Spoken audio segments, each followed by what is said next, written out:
श्री स्वामी समर्थ. स्वामी समर्थ महाराज श्रीपाद वल्लभ व श्री नरसिंह सरस्वती यांच्यानंतरचे भगवान श्री दत्तात्रयांचे हे तिसरे पूर्णावतार.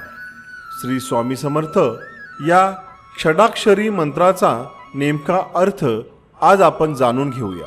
सन 2024 नवीन वर्ष सुरू झालेले आहे. नवीन वर्षात अनेकांनी नवीन संकल्प केले असतील.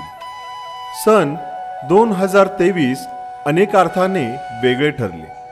पुन्हा असा अनुभव येऊ नये असे साकडेच कोट्यावधी भाविकांनी देवासमोर घातले असणार हे नक्कीच.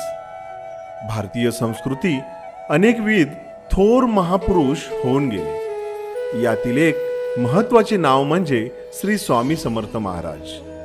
स्वामींच्या चरित्राचा एकंदर आढावा घेण्यास त्यात अनेक चमत्कारिक प्रसंग आल्याचे आपल्याला पाहावयास मिळते. मात्र केवळ चमत्कारात न अडकता प्रत्येकाने समर्थ व्हावे आणि आपल्या आयुष्यात सकारात्मक चमत्कार घडवावेत ही स्वामी समर्थ यांची खरी शिकवण आहे. असे सांगितले जाते की श्री स्वामी समर्थ नावाचा जयघोष किंवा नामस्मरण हजारो भाविकांकडून अगदी न चुकता केले जाते. श्री स्वामी समर्थ या सिद्ध मंत्राचा नेमका अर्थ काय आहे हे आज आपण पाहूया.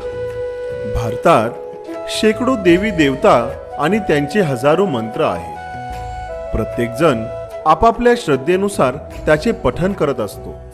प्रत्येकाला संस्कृत भाषेतील मंत्र स्तोत्रे म्हणता येतात असे नाही.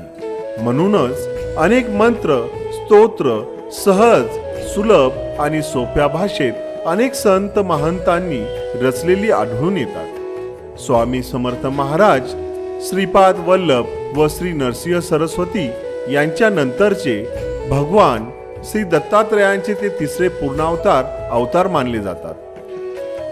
भिवू नकोस, मी तुझ्या पाठीशी आहे हा स्वामी समर्थांचा आश्वासक मंत्र असून अशक्य ही शक्य करतील स्वामी अशी कोट्यावधी भाविकांची श्रद्धा आहे.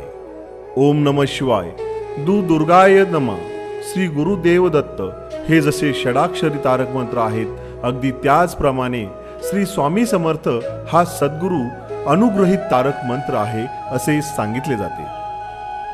षडाक्षरी स्वामी नाम श्री स्वामी समर्थ हे महाराजांचे नाव नाही, तर ब्रह्मांड गस्तीय अद्वैत प्रकृती पुरुषात्मक तारक बीज मंत्र आहे अशी मान्यता आहे. या तारक मंत्राचा मतितार्थ योग्य पद्धतीने समजून घेऊन त्या योगे आत्मचरण करण्याचा प्रयत्न करणे उपयुक्त मानले जाते.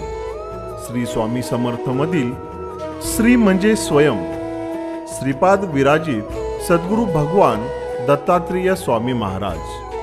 स्वामी शब्दांची फोड केल्यास स्वा अधिक मी अशी होते. यातील स्वा म्हणजे भस्म करणे अथवा आत्मसमर्पित करणे असा त्याचा अर्थ आहे. मी म्हणजे माझे अज्ञान, अहंभाव, रिपुगण व ईर्ष्या. अर्थात स्वामी म्हणजे माझा मीपणा स्वा करा. समर्थ म्हणजे संसार रूपी भवसागर सहज तारून येण्यासाठी माझे स्वयंभू शिवत्व जागृत करा. याचाच अर्थ असा की श्री स्वामी समर्थ म्हणजे श्रीपाद विराजित भगवान दत्तात्रेय स्वामी महाराज माझे मीपण भस्म करून स्वयंभू शिव तत्व सद्गुरु कृपे अंकित करा असा श्री स्वामी समर्थ या सद्गुरु ब्रह्मवाचक षडाक्षरी तारक बीज मंत्राचा भावार्थ आहे असे सांगितले जाते. श्री स्वामी समर्थ, श्री स्वामी समर्थ, श्री स्वामी समर्थ.